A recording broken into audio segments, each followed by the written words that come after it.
สองก่อนย่อยืนนอมคอมละว่าเป้าเทพถวยไทยเทวาพา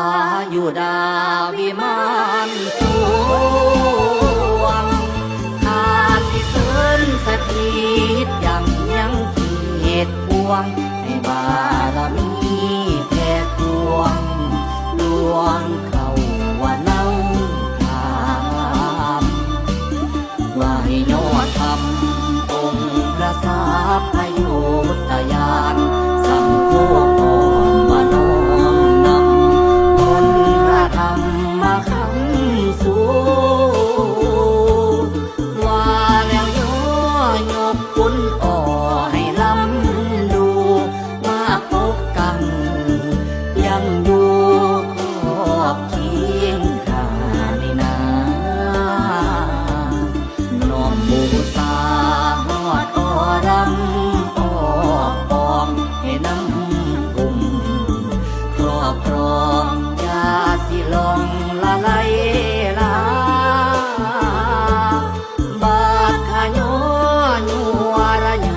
าดวาดทาให้แสนน้ำโซภาสูงศรัทธาวาสมสื่อ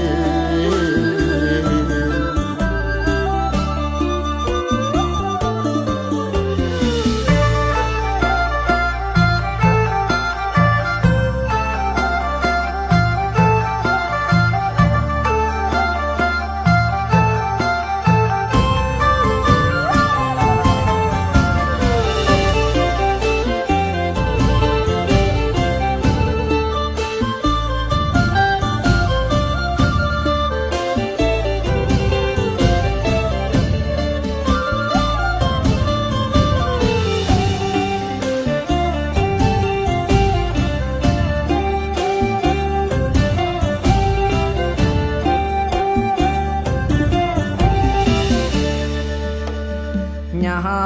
มผู้ข่าออกข่าว่าแขนคือจังยุงลำเพนเอ็นกายน้อยนายฝนอยู่ยิ่งย้อนว่ายิ่งย้อนอรชรลีลาเปรียบจังมีมนตรามหานิยมทรงสื่นเสียงกิ้งคืนพระคมคืนดาดปืนหูเซลอย่าได้มีป้องแปวแนวสังวัดสิงหายภูมิคนใดพอไก่ยองย้อนลงอย่าได้ไหลลืมลงสลากใจบ่หมายมางข้าขอบคุณผู้สุยางให้ส่งพรมาควงกังสถิตเสถียรเทียมคางดังพ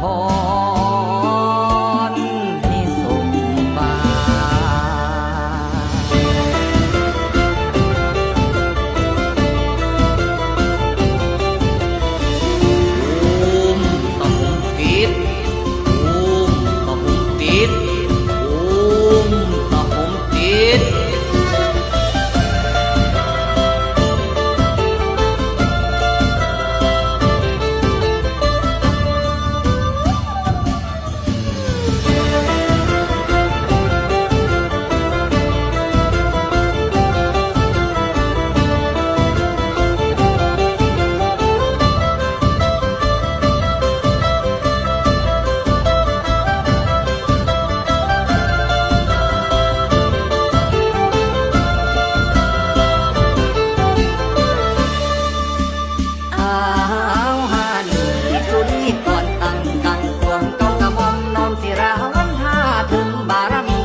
แสนสังวรผู้สอนสั่งสีให้ดีที่ได้สู้อัน